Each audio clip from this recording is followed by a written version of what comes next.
What's the connection between sound and energy? Join us as we interview Sonia Brex, international musician and harmonic meditation master, to unpack the science and spirituality of vibration.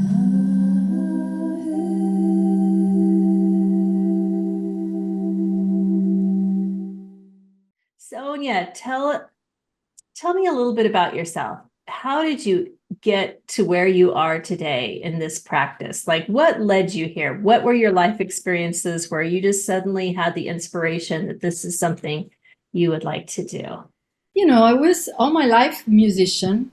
Music was always my thing. And after I had my clairvoyant school, Golden Rose, with this beautiful technique, this Berkeley technique, I started to work as a clairvoyant and also as intuitive person.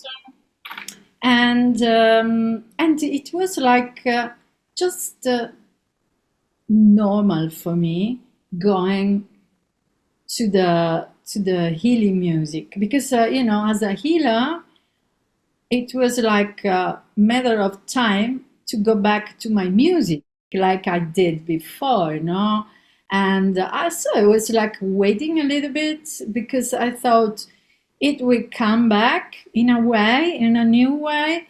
And yeah, and it happened. I love I that. had already, I had already some Tibetan bowls, like one like this. Oh, thank you. Yes. Beautiful sound. I also received a few of sound buds already, and then I decided to also to make a course, so school, and yeah, and then it was so fast. How what happened exactly? This was so funny. Okay, tell us. I was listening and participating to a concert, a live concert, and I was sitting there looking at this concert, and it was like I saw myself there, crystal white balls, Wow. and I thought, yes, that's what I do. I know that wasn't me. This was my guidance, and it was very fast then. Very fast.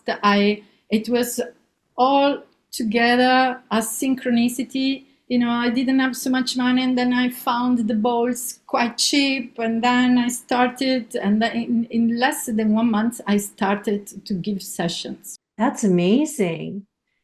So how has it evolved since you started? Like you had your initial idea.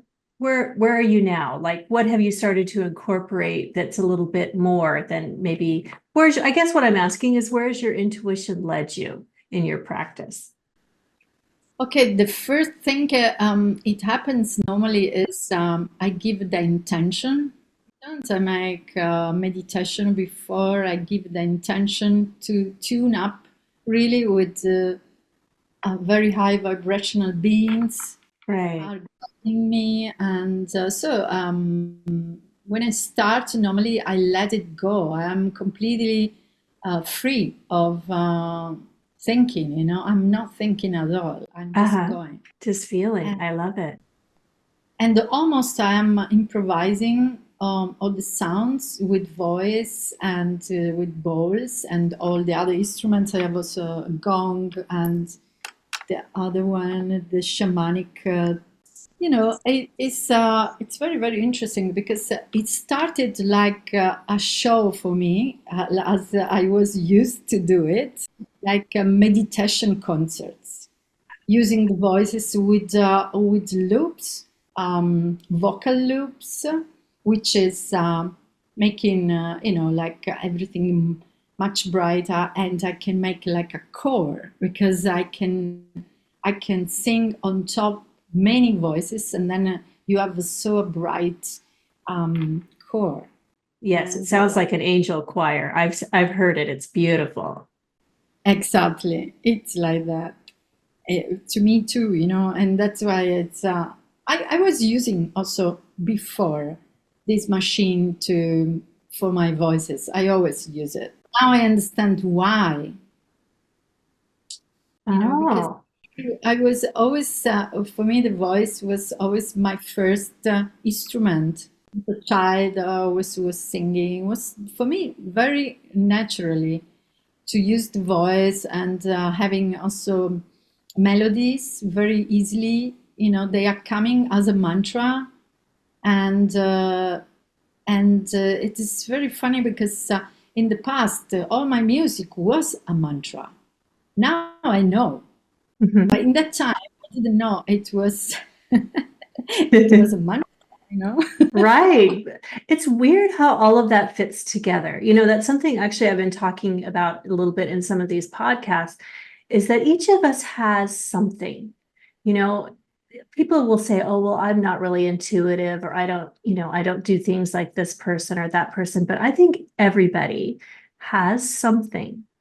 And it's when you find that thing that makes your heart sing, that gives you joy, that it's like that aha moment, and you're like, yes, this is where Yes. it fits together, I right? agree with you. I agree with you totally.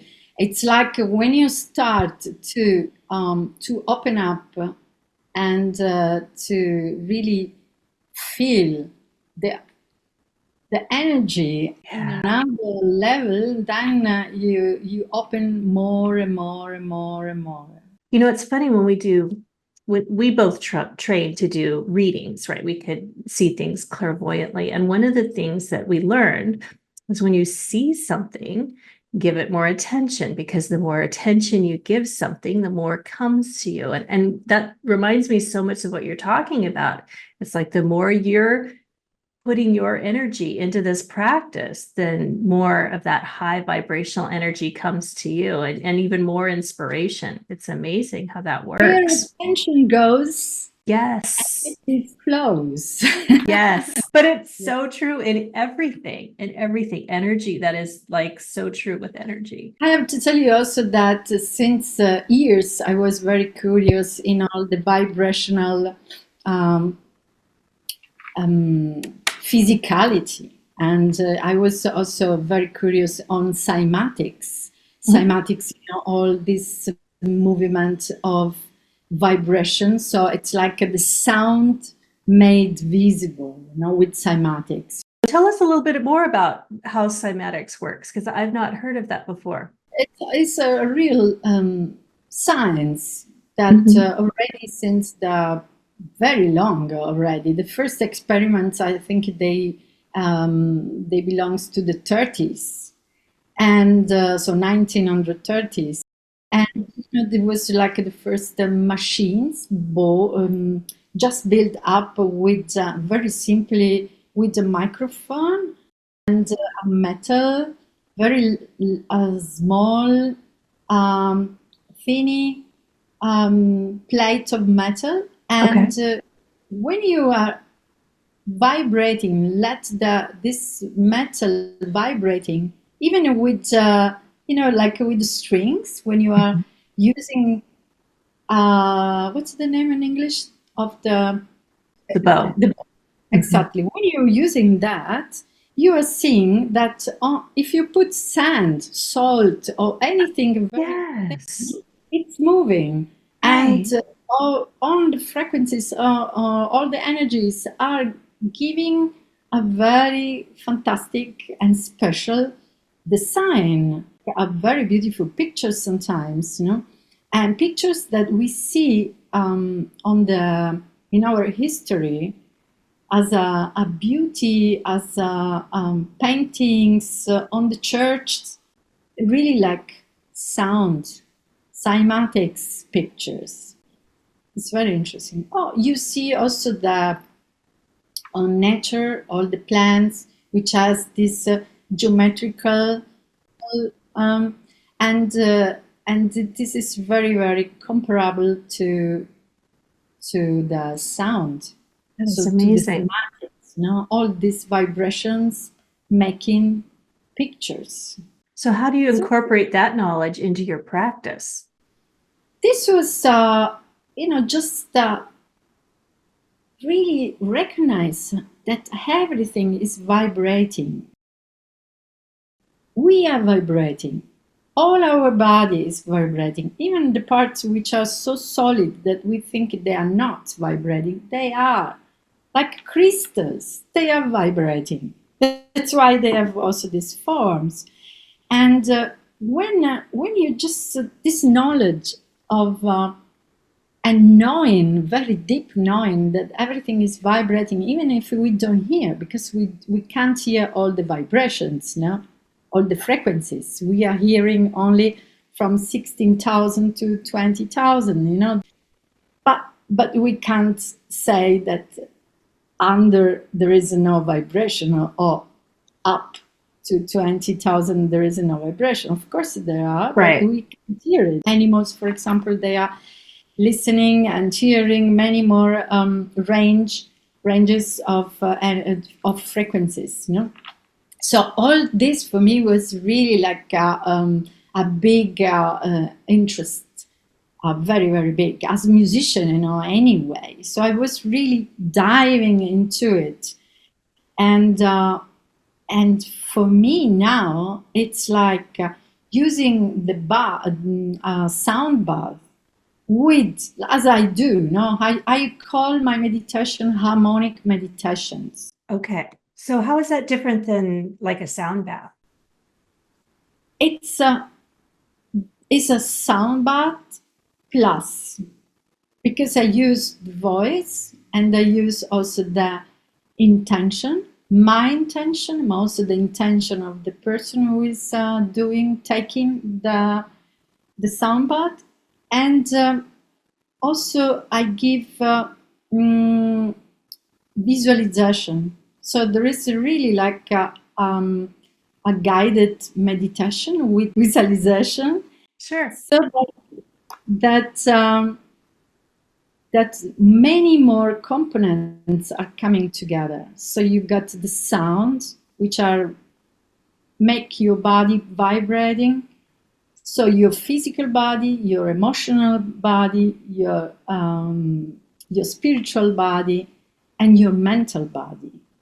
Because when you start to have visualization and you come in this meditation mode with this sound, you get all together. This is what I started to combine, and I thought, wow, this is working amazing. This is working very well. I'll just share with you really quickly while you're grabbing that.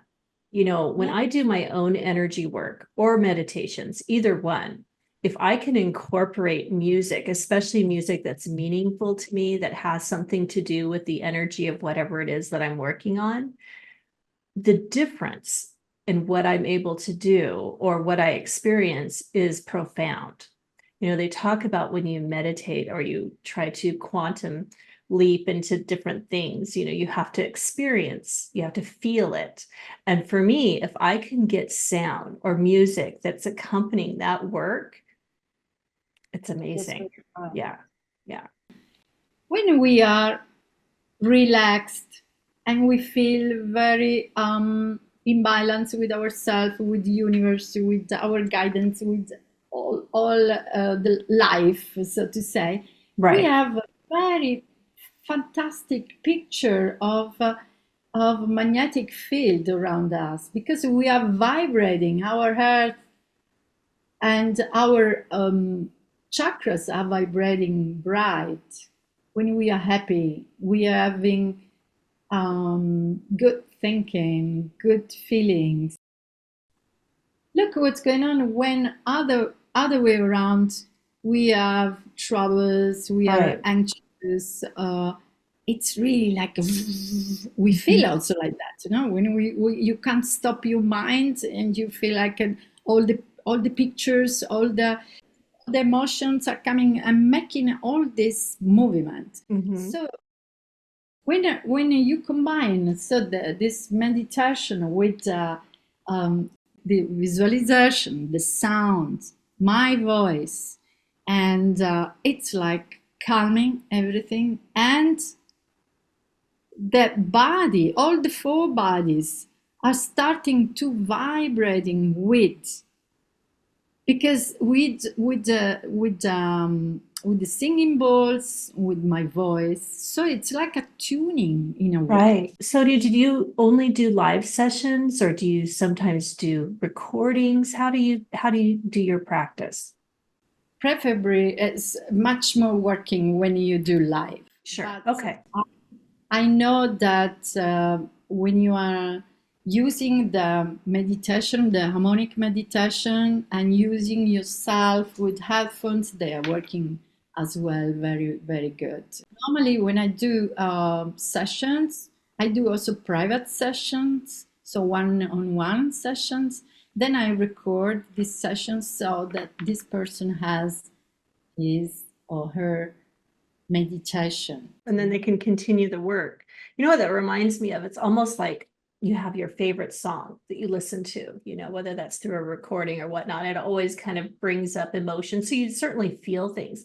But the difference of when you hear something recorded and when you go to a concert, Yeah. it's like night and day, right? Because all of that other energy is happening, and it is. I can see that's the analogy that's working for me in my brain when you're talking about that. Of course, that we are talking also about magic because we are in the magic world.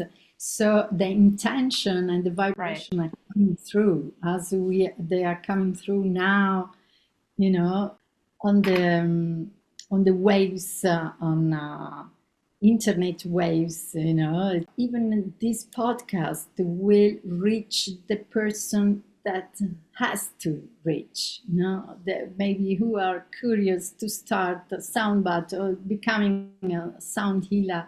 What if there's somebody that is interested in learning how to do this or starting this kind of practice? What type of advice would you give them? I will say, as always, just follow the intuition, your intuition. If you wanna start, there is a lot of schools, but there is a lot of people which I love, and one especially, it's called Jonathan.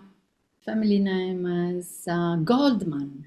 He's one of the pioneer of harmonic sounds. He's working a lot with harmonics. You know what harmonics are? It's like a musician. You're going to get into technical terms here, so yeah. Just to know, harmonics is like all the sounds who are vibrating together with the Okay. fundamental sounds. So you have a fundamental sound like A, you go like a ding, but together, all around, are vibrating a lot of sounds, Okay. a lot of different. They are harmonic sounds. All right. So he's somebody that is where is he located? Do you know? Jonathan is almost everywhere on YouTube. So really, wherever you're at, you could find some He's training. working since the 70s, Oh, and also wow.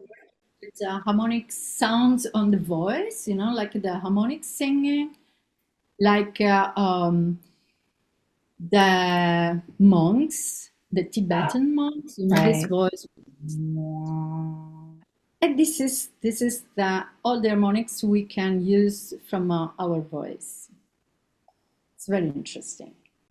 Like the small balls like that, they are the tradition comes from a Tibetan monks. It's like a 3,000 years old.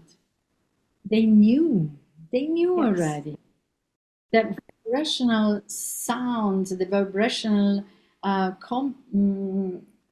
like help of on the life, And you know Mhm. what? For example, these Tibetan bowls, they are made from 7 different metals, and every metal it's vibrating as one of our planets on our solar system. I did not know that. That is really cool. Yes, and of course you can then um, you can relate also to our chakras. And it's just very, very, very interesting. What it's a very old, um, actually, tradition. If you remember also other stories as a healer, every healer before in the past had always a sound, was always using a sound. So it was like South America, they are using a lot of um, different sounds as tambourines, very deep tones, very earthy tones, like, Yes. for example, this one. I like to show up like this. That is so cool. What is that? Oh, this is just made of fruits. This is, Uh-huh.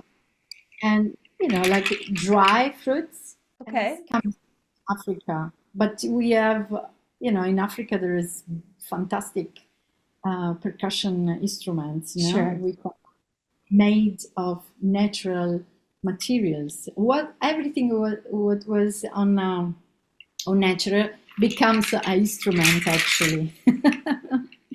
And even the shamans, they were using always instruments because it's like chanting mantras, using these sounds, vibrational sounds, so that helps to go in a kind of ecstasy or hypnosis Yes, even. into that beautiful state.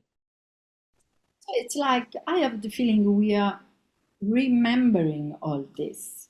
We are not discovering anything new. We are just remembering, and now our knowledge it's becoming new in the way that we are combining many things together with the new knowledge, of course. That's why when I talk about harmonic meditation, I wrote in my web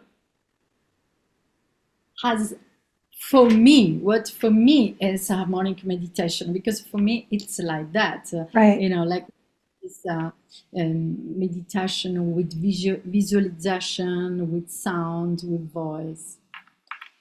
Then there is another thing that came later on, which for me was like, wow. I discovered, thanks to a reading, somebody was reading me, a fantastic reading I received, and I discovered I was cherubims in one life, in one parallel life. I am, maybe, still. Whoa, that's awesome. So, cherubims are communicating only with sounds, others. And when I saw that picture, this visualization for me was really like um, life changing, because I start to see myself as a wave. And immediately I met other waves, and immediately I start to sing. It was really so natural, like breathing. And that's your healing, right? That's your way of healing. Myself and the others, and also a communication. I have to tell you another thing. It's as we said in the beginning, we are when we start to open up, and then it's really like amazing how much stuff are coming to us. Right. And another thing what is coming, it's light language. Yes, I did a podcast recently on light language. It's beautiful how that works. And for me, light language is vibration, and the meaning of the light language, even if we are not really, we can't decode the words because they sound really not English, not Italian, not Spanish, not Japanese. but we get the vibrational sound, so the vibrational meaning. And for me, the light code and the light language goes very much together with my meditation too, with my voice, which spontaneously, intuitively comes out. And yeah, it's very interesting because now I get all these different things. Right. There's a puzzle coming, the pieces of the Uh-huh. puzzle together, and I think I'm not done yet. No, still evolving, right? Of course, yes. Yes. Well, that's really what we should all be doing. So I agree. It's wonderful. So do you feel like when you're doing this, and you feel that energy start to come through, does it feel spontaneous? I mean, do you feel like it's happening when you're preparing or more when you're actually performing the beautiful light language frequencies? Both. Sometimes I feel guided in special occasion. I feel guided to make to recording meditation, Mhm. and almost when I feel guided, I recorded one, only one, first only session. Like the second, the third, or cut anything because it's really like going. Mhm. It's what you were receiving in the moment. I like Yes. that. And the only thing I need to do is be aligned with myself. Let all other, just coming up with my vibration and letting my thinking go, and so be there at the moment and using this guidance on the best way I can. So when somebody comes to you for, say, a private session, do they tell you about, different things that they feel like they'd like to work on? Or do you use your intuition to go, really, I feel like we could focus on your chakras at this time or clearing? Is that how that works? How does your process work for you when you do a private session? It depends if I do a reading before. Sometimes I Okay. do a reading before, so I know more how is the energetic field of the person. So, and then I go sometimes only with a few of the instruments, and I feel guided to go on one part of the body, mental body, Mm-hmm. physical body, emotional body. Otherwise, when I don't make a reading before, it's very interesting what happened. Even in a group of people, I get information. I get intuitively information of any each one, every each person. Isn't that something? I normally when I do a group meditation, regularly I do for 10, 15 people group, but Mhm. sometimes there are more. Sometimes when I make like a concert, there are more people. It can be 30, it can be 40, but I always try to go to each one with at least one sound.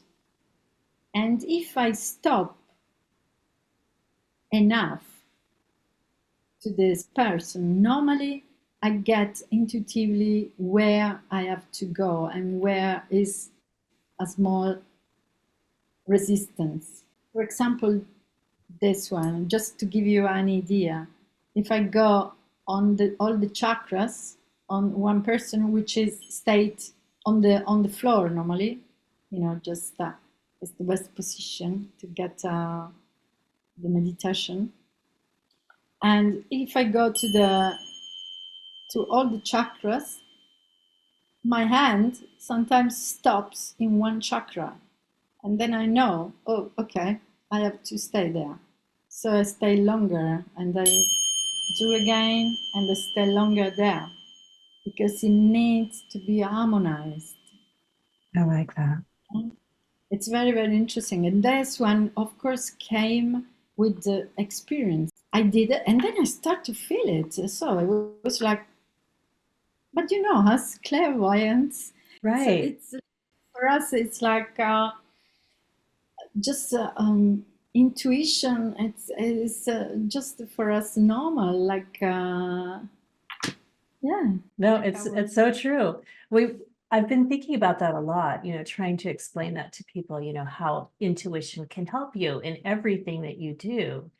And we always think of it as like a reading, which is beautiful. Don't get me wrong, that's a beautiful healing. And that helps us tune in. Like you say, it tunes you into that person that you're working with.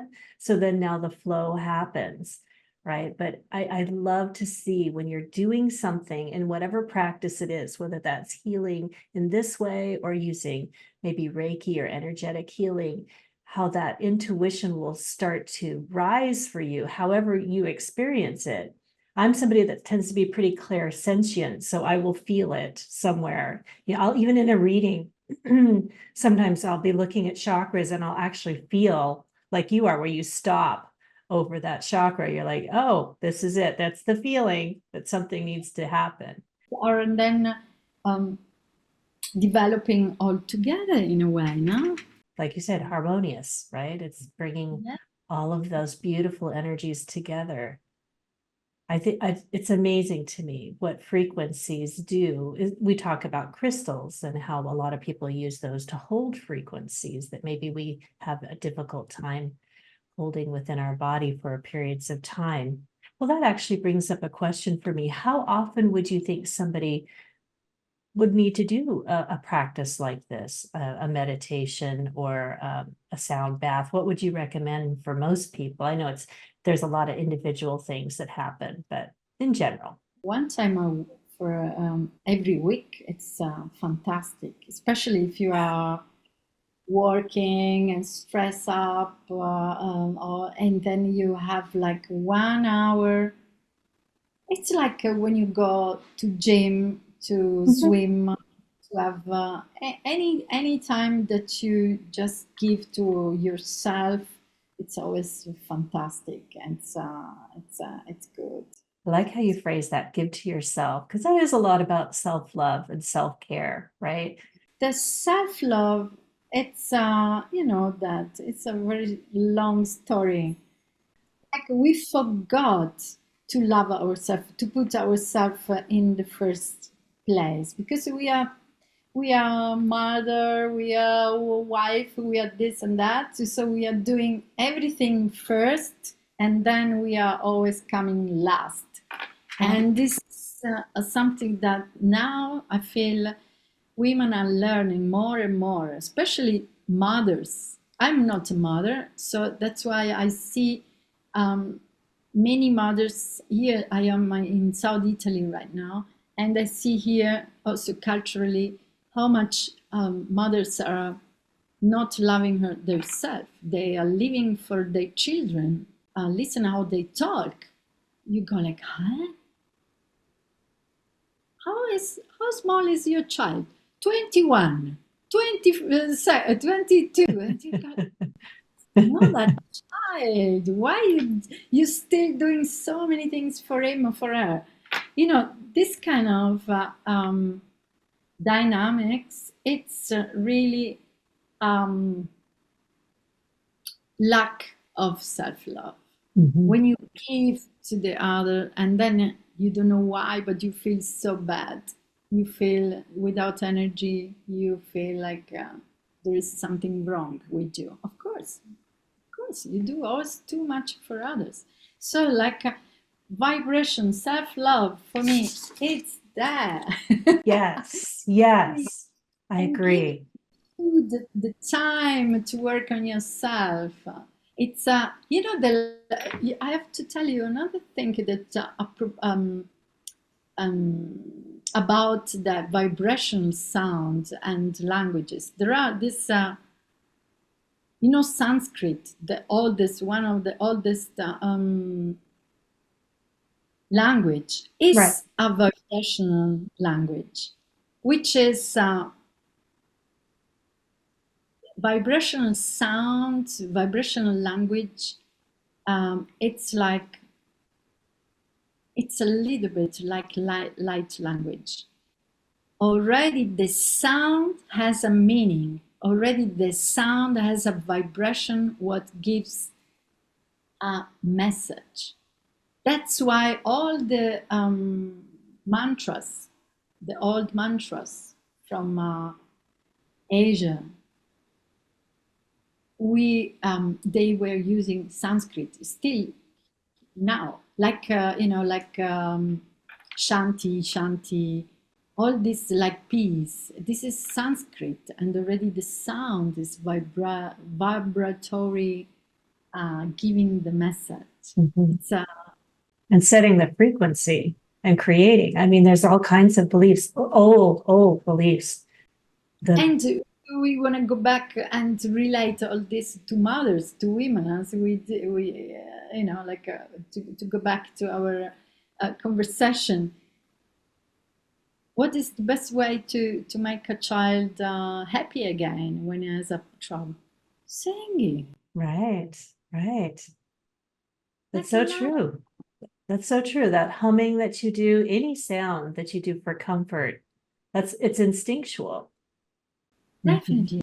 And all this we have to. That's why I say to everybody, it's so natural that we are just remembering. We have to remembering. When we say awakening, we are awakening. It's awakening process. Yes, it's true. But in the other way, it's also remembering. Right. A culmination of all those experiences and knowledge. Right. I like a little bit more to say I start to remember instead of I start awakening. One of the things that I often tell really any caregiver when I'm doing a session with them, and this subject comes up, self-love, it's like, we get our identities wrapped up in whatever caregiving that we happen to do, whether that's for your children or your parents or whatever caregiving field that you have, even for work. But honestly, if you're not filled up, if you're not healthy, how much can you really give? Right. Yes, So this is a practice or a way of refilling and realigning so that you are at your best self. exactly. This is Mhm. the point because you can't make anybody happy if you are not happy. And nobody can make you happy if you are not happy alone, for yourself. That's so true. And so when I see sometimes the mothers are so stressed, no, I can't go because I have to stay with my child. But if you go and you make a pause, you come back, you are so relaxed, so you can do much more, you can give much more. Right.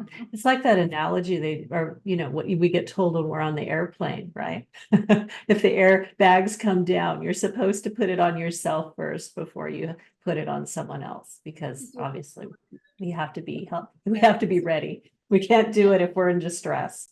Yeah, I agree. Hmm. Yeah. What a Otherwise, wonderful way to give back to yourself.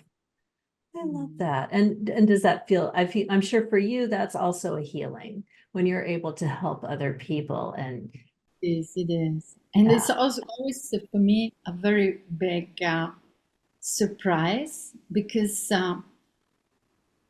people are having completely different reactions.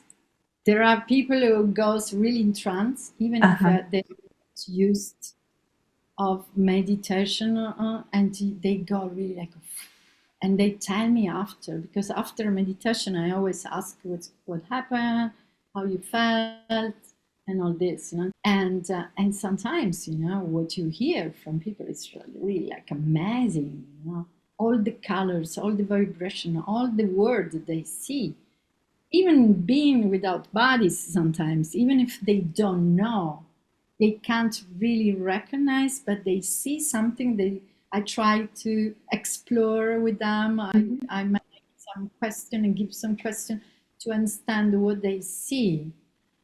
And And of course, that happen also. People who have a lot of resistance. What they say, I didn't feel anything.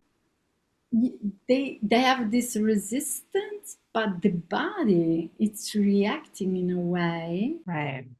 with um, so with crying and they don't accept this happened many times. Of course, as we know, when we are making readings, if there is a lot of resistance and the person doesn't believe, of course, you know,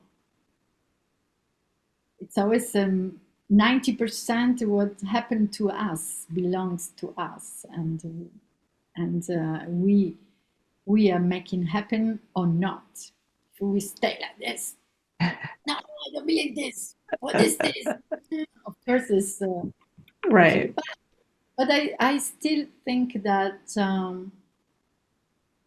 in one way it comes to something. The vibrations are coming. Mhm. Beautiful.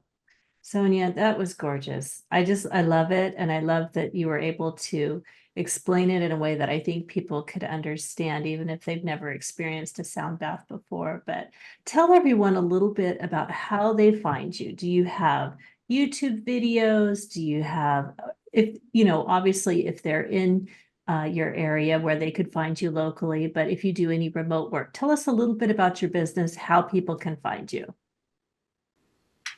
Yes, thank you, Melissa. I will. I It's also a very funny story. I use Angel Tone as a name, something since 25 years. I use this nickname for my record labels and all this. I always used this Angel Tone recording. Now my working space it's called Angel Tone Readings.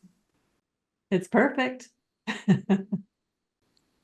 And of course, you can find me also as Sonia Brax Okay. because I use my YouTube channel as Sonia Brax. So where you find my older music, my new music, my meditation, everything I do, it's there. So on YouTube and Instagram and yeah, everywhere actually. So under You're the same everywhere. You're global, Sonia.